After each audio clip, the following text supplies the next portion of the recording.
Doctor मंडळामध्ये हा मानवी प्रकार घडतो। खरोखर प्रश्नचिन्ह निर्माण होते की या देशामध्ये महिला सुरक्षित आहेत। वारंवार अशा महिलांवर आपल्या घरादारापासून दूर आईवडिलांचे स्वप्न पूर्ण करण्यासाठी गेलेली ती आमची भगिनी काय गुन्हा होता तिचा?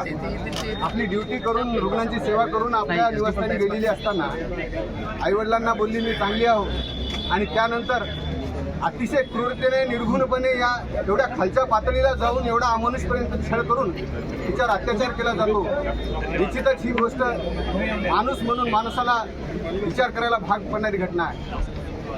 आम्ही यूथ फाउंडेशनच्या तर्फे या अतिशय क्रूर घटनेचा तीव्र शब्दात निषेध व्यक्त करतो आणि या शासनाला आमच्या यूथ फाउंडेशनतर्फे आणि पूर्ण डॉक्टर असोसिएशनच्या संघटनेतर्फे आम्ही विनंती करतो, हात जोडून मायबाप सरकार आमच्या या माता भगिनीला न्याय द्या।